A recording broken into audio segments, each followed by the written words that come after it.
So what I do sometimes when I leave my office is I walk to Al-Wasl. And I sit there after the Maghrib prayer when Al-Wasl awakens. And I will never forget the moments of time that I've seen families with their kids and the kids going, wow, this is beautiful, Mama.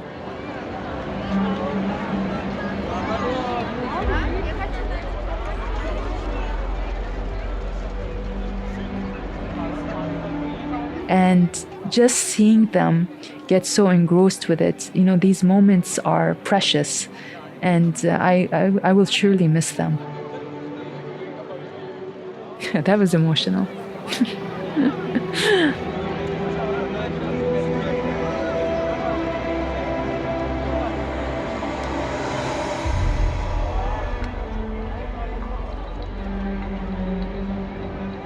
Before the pandemic, before everything, when we plugged the first projection on the dome, it was something that I've never felt it before in my entire life. Something that gave me shivers from the top of my head till the ground. And I remember the night, it was March 2018, and we first tested the projection and we saw the light, the music. And the group of people who were there, I swear to you, each older than the other, more mature than the other, and we were all jumping up and down in joy like children, just seeing two circles of projection. So that moment I will never forget, because if those two circles moved us, we were only imagining what Al-Wasl can do. And alhamdulillah, Al-Wasl has surprised almost every single person that has stepped within her sphere, that has experienced her majestic beauty, that has experienced her strength.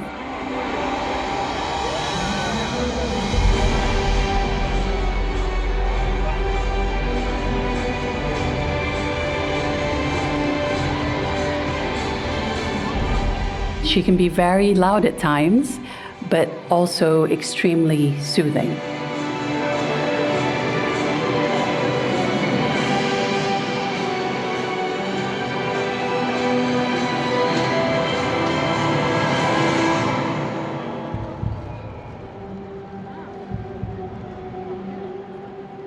I miss the sounds. Every now and then there's a bench I tend to sit on, and I close my eyes and I just try to listen, and it's between the sound of the visitors, our PAVA system, and Al-Wasl Dome, who has a very distinct music at different hours of the day. And I think I'll miss the sound of life in this site. On March 31st, 2022, the history-making 6-month event that was Expo 2020 Dubai officially closed her doors. Her last heartbeats emanated from Al-Wasl Plaza at 7:45 p.m. Heartbeats that were heard across the world. Heartbeats that marked an end to a decade-plus long journey. Heartbeats that celebrated a new beginning for the city of Dubai and the world. In this episode, the very last of our series, we say goodbye to Expo 2020 Dubai, connecting minds, creating the future. I'm Noon Saleh, and for the very last time, this is Inside Expo, an official podcast of Expo 2020 Dubai, where history was made.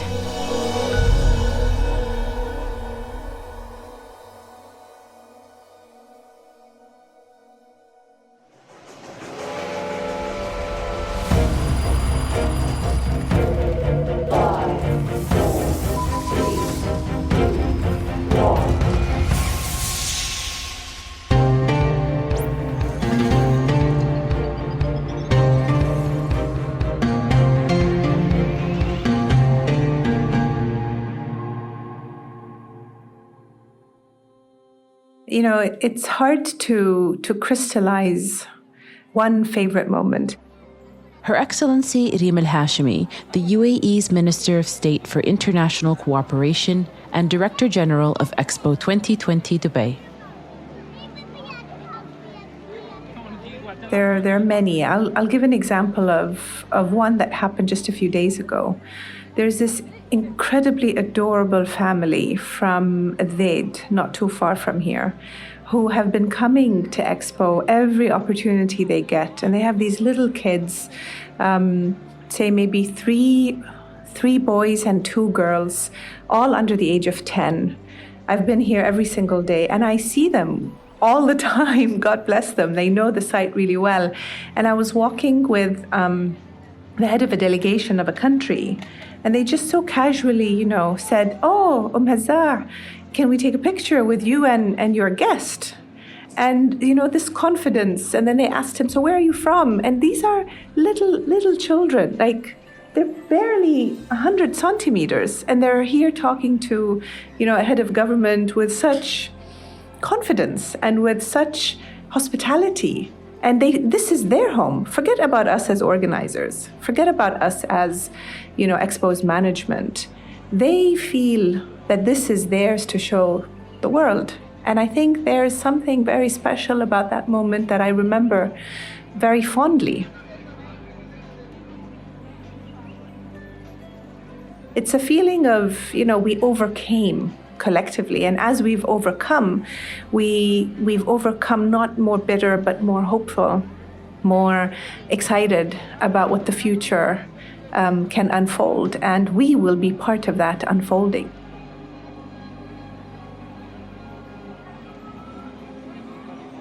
It has been an insane ride, to say the least. It's had its ups, its downs, its happy moments, its sad moments, its challenges, a lot of gray hairs, a lot of years later. It is very bittersweet.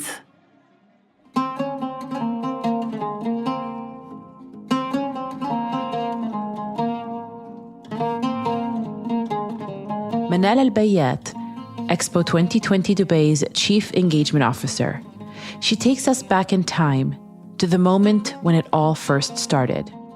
The first time I heard about Expo was in 2009, when we got the mandate from His Highness Sheikh Mohammed bin Rashid to look at whether we should bid to host the World Expo and/or Olympics in the year 2020. Of course, Dubai ended up bidding to host the World Expo. Now we hope you'll decide it's the UAE's turn to amaze the world with the World Expo in Dubai in 2020. Why? People from 200 nationalities live here. One of the reasons we decided to bid for the World Expo in the year 2020 was the fact that the UAE was going to be celebrating its Golden Jubilee. Normally, Expo hosts put on the event during a 6-month cycle within the same year. But we asked for an exception, and we asked to host it from October 2020 to April 2021 in our initial dates, because we wanted to make sure that we enter the year of our Golden Jubilee with the world. So the importance of celebrating our 50 years was there from the get-go and was one of the driving forces behind us going ahead and bidding for this expo. And part of that bidding process meant campaigning amongst the close to 170 member nations of the Bureau International des Expositions, or the BIE. This is the intergovernmental body that organizes expos. November 2011. It was the first General Assembly for the BIE that we attended as a candidate city. And we were the last ones to speak. The other candidate cities came up and presented, gentleman after gentleman after gentleman after gentleman, elderly gentleman after elderly gentleman after elderly gentleman. And then to represent Dubai and the UAE, the Arab region, the Muslim world, Her Excellency Reem Ibrahim Al Hashmi steps up to the podium and speaks in fluent French and then in fluent English. Today, I stand before you delivering what is likely to be one of the most important speeches of my life. This bid has touched all of us. Those of you who visited Dubai... And I think just that moment alone broke so many stereotypes without us even trying, that was an incredible moment that I will never forget. And after 3 rounds of voting,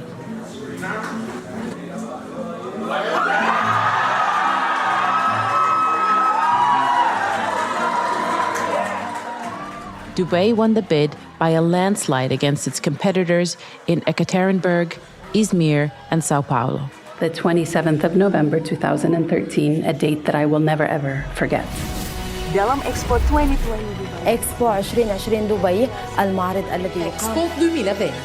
This week, we're at the biggest show on Expo Earth. 2020 Dubai is the largest international event ever. Fireworks lit up the sky around Burj Khalifa as the city and the nation celebrated.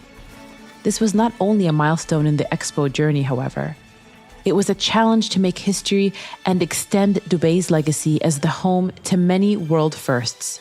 It only made sense then to plan the ending of the Expo and its legacy at the very beginning of its journey. And so work began on transforming what was then a stretch of desert, really, into the world's greatest show. Again, we went through many milestones. There was the setting of the strategy and the plan. There was the design of the site. There was the groundbreaking of construction and starting the construction phase on site. There was the going out to countries and getting confirmations of their support of participating in this expo.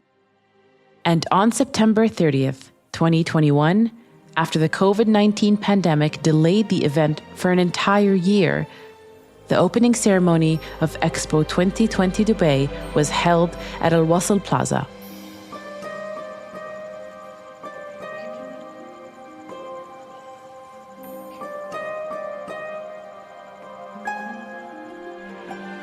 That was our time. That was basically the moment that all the hard work and the hardships that we went through together came to life. Marjan Fareidouni, Expo 2020's Chief Experience Officer. And we didn't realize it on the night, but in retrospect, we were an opening for the world and not only for the city of Dubai. أهلا بكم. Welcome. Bienvenue. Добро пожаловать. 欢迎. स्वागत है. Bienvenidos. And to welcome the world, the Expo team designed the visitor experience in such a way that it was different for each one of the Expo's over 20 million visitors. From the way they navigated the public realm, to which of the over 22,000 cultural events they saw, to the soundscapes in the 3 thematic districts, everything was intentional. Visitor experience was about creating a sense of place that you will always remember. So we spent a lot of time curating the music that you listen to in the public spaces. So each of our districts, whether you were in the sustainability district, you hear music that is related to nature.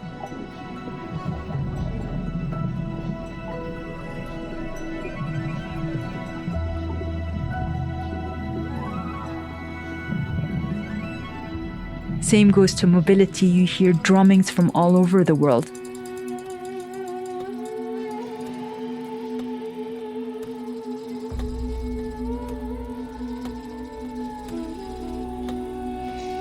So that is the type of detail that we went into the visitor experience, because it's, of course, to make the visitor safe, but it's also to create experiences that they wouldn't forget.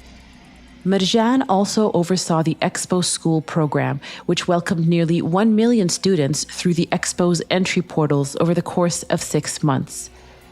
She also led the team that would help Expo transition into her legacy site, District 2020. Of course, after we close our doors, there are elements of the site that will remain and elements that will not remain. About 80% of what has been built will be staying, and the remainder of what's not staying are basically country pavilions that are removing their exhibitions and their pavilions from site. But there are main features that will be remaining, such as the Elif Pavilion, the Terra Pavilion, the Vision Pavilion, and of course all the structures that we have built will remain and will be in its transitionary phases, welcoming new family members, if you will. So they'll be welcoming organizations, whether they're corporates, education institutions, to residents to live onto the site. But also it will welcome visitors to the pavilions that will be staying. So it's going to continue as a city, not so much as the World Expo, but as District 2020, that will carry very strongly the memory that it hosted the World Expo. And to mark that transition, that new life that Expo 2020 will take on, a closing ceremony was held at Al Wasl Plaza on March 31st, 2022. The mastermind behind that closing ceremony is none other than the mastermind behind the opening ceremony, Expo 2020's Executive Creative Director, Amna Abul Hol. Al Wasl turns into a garden of memories. And that's the difference between the opening. In the opening, we call people to do something. We call them to action something. In the closing, we leave them with a question mark for legacy, for their future. It's like a backpack of responsibilities. And what have you held for the future? In the opening ceremony, we were introduced to a young girl who represents the future generation's hope for a brighter tomorrow. She was curious and wide-eyed, just like the child in all of us. In the closing ceremony, the young girl returns after having experienced the Expo for 6 months. Except, she's changed. She grew up and she walks with confidence. If you notice in the opening ceremony, she was curious, jumping everywhere, looking around. Now, she just moves with her shoulders up high. She has the responsibility of the world to make it a better place with the youth.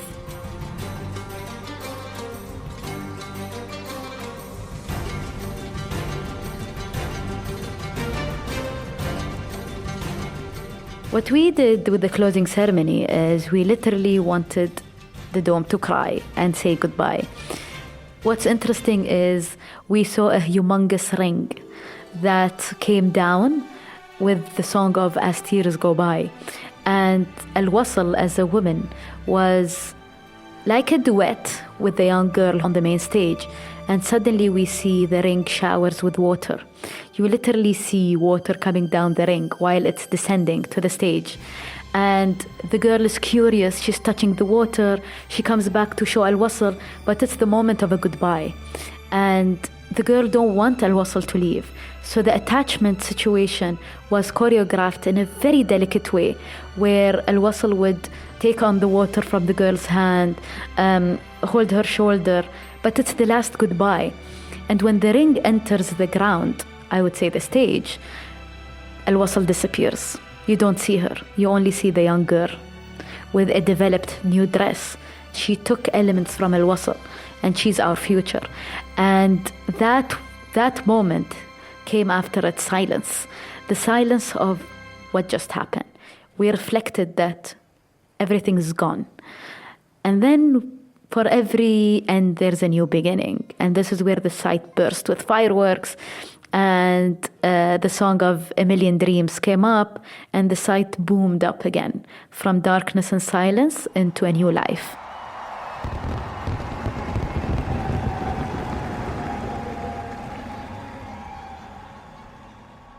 Expo 2020 Dubai was more than just an achievement to be celebrated.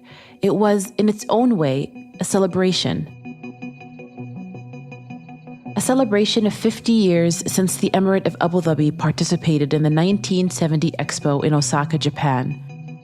Abu Dhabi كانت إمارة. The challenge here was to give a national representation for the Emirate of Abu Dhabi.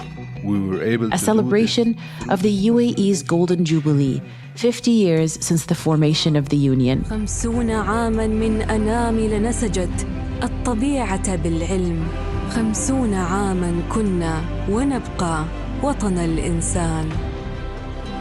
A celebration of the UAE making history as the first Arab nation to successfully arrive at Mars. بسم الله ولا 2 1 إطلاق. نعلن نجاح وصول دولة الإمارات في مدار الكوكب الأحمر. اللهم لك الحمد، اللهم لك الحمد، اللهم لك الحمد. a celebration of Expo 2020 being the first World Expo held in the Middle East, Africa, and South Asia region. I am honored and delighted to be present here this evening for the opening of the first World Expo in the Manassa region. This is a historic occasion. A celebration of the record 192 countries that participated at the Expo, each with its own national pavilion for the very first time. اليوم تجتمع 192 دولة كل واحد منها ممثلة بجناحها الخاص وهو ما لم يسبق له نظير في تاريخ إكسبو الدولي الممتد على 170 عاما ومجرد وجودنا هنا. And ultimately, a celebration of the world finally coming together after nearly 2 years of social distancing, isolation, and hardship.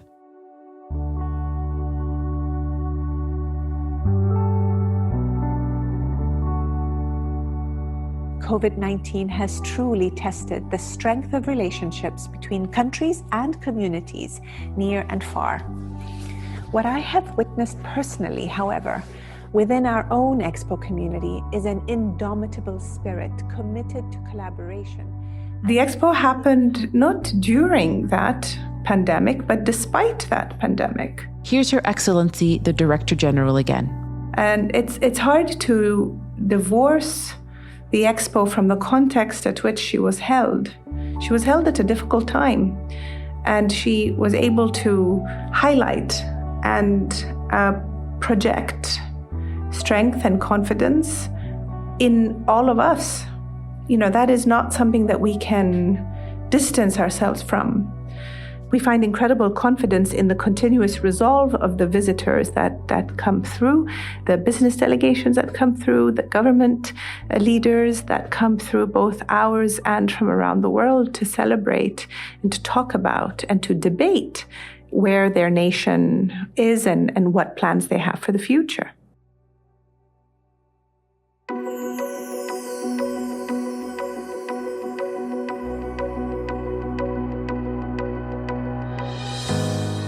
And as these leading women look back at a decade of their lives, they will cherish their memories of Expo 2020 Dubai. There is one item that is dear to my heart, which is the first stone of Al Wasl Plaza that I kept it in my pocket for years, and now it's in my collection. It's a white marble. It was the first marble that was put on the ground, but it got broken, and I took a piece of it. And that will always stay close to my heart. It will be the one and only item that reflects the entire memories of all these years. One of the things that I think I'll keep forever is the Expo pin, because I think that amalgamates this whole experience in one way. There is no way I'm going to keep one memorabilia or one item as a souvenir or something to remind me of this Expo. I actually have a full room of memorabilia. I've got the bid dossier, the registration document. Eventually I'll have the closing report. I've got pins from the bid days to the National Day edition of the pin, to our countdown of 4 years to go, 3 years to go, 2 years to go, 1 year to go. Oh wait, no, another 1 year to go. I have so many souvenirs that I honestly don't think I have enough. And I keep wanting to make sure that there's enough of this place that I keep with me. But are they ready to say goodbye? No, I'm not ready. I wish we invented a time machine. That until now we didn't invent a time machine. I don't know why, since 1851. But I think we really missed inventing a time machine, because I would repeat the 6 months on and on and on and on forever. And I am totally not ready to wake up to April, 3 April, 4 April without seeing Expo with its people. It's not going to be the same. It's not going to be the place where you actively have more than 200 participants, 192 nations. and the number of people who come through, it's never going to be the way that it is. You need a sense of closure. You need to end this chapter. You need to say goodbye to it. You never forget it, but you have to say bye to mark the ending. But for me, she lives in the heart of the flowers in the garden. She lives in the hearts of the birds who fly in every day to nest behind her projector pods. She lives in everyone's soul, and not only human beings, animals and plants. Yes, we say she passed away 31 March at 7:45 p.m., but she still lives in the heart and soul of everyone. And so, at the end of Inside Expo, we ask the same question we asked at the very beginning, all the way back in the first episode. What is an expo? Where else can you literally visit the whole world in one location? Where else can you have breakfast in one country, lunch in another, and dinner in another, and coffee in another? Where else can you try the different cuisines of the world without getting on a plane? Where else would you experience entertainment from all around the world? And not only see that separate entertainment, but how it fuses and the fusion that is created out of those cultures colliding, if you will. And if you really want to find innovative solutions to the challenges that the world faces today, it's not just a sentence or a statement that we say. It's not about just the buildings. It's not about just the architecture. It's not about just the events or just the speakers or just the panelists and different conferences that are on or forums. It's about the soul.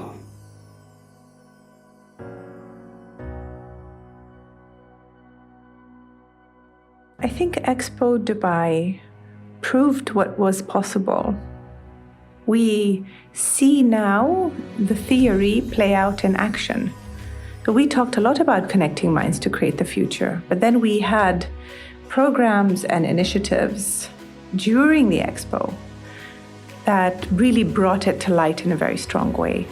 Countries got together, countries did well together, visitors interacted with one another and with countries. There was a multi-stakeholdership of private sector, civil society, different groups within the community. Yesterday I was talking to my team about indigenous tribes that we have worked with over the course of these few months and what we've learned from them and how do we take that forward.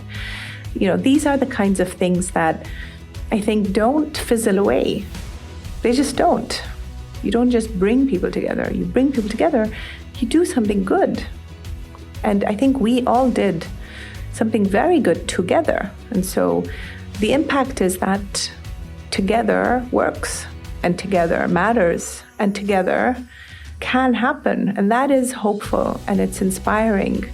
And it's what I think we, against significant odds, and I say we in the most collective and inclusive manner, have all managed to pull off. We couldn't have done it without the countries, couldn't have done it without the volunteers, couldn't have done it without the visitors, couldn't have done it without the students. It's all interconnected with one another. And so you almost have a coalition of believers who said, oh, you know what, we're going to pull through. This is going to be really, really tough, but we're going to actually do it, and we're going to enjoy it, and then it's going to be one for the history books.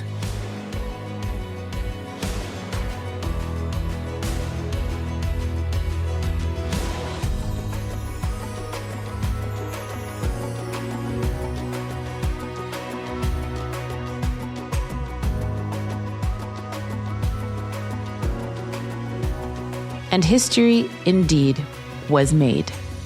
Throughout Inside Expo's 45 episodes, we've shared only a fraction of the stories told at Expo 2020 Dubai and other World Expos.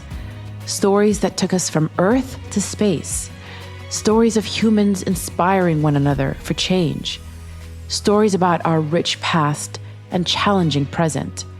Stories about connecting minds and creating the future.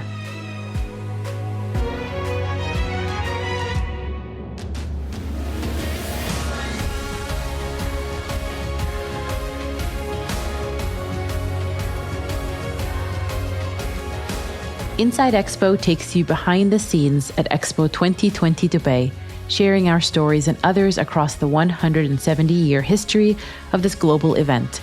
Learn more by visiting virtualexpodubai.com. Inside Expo is produced by Kerning Cultures Network. If you enjoyed the show, share it with your friends and leave us a review.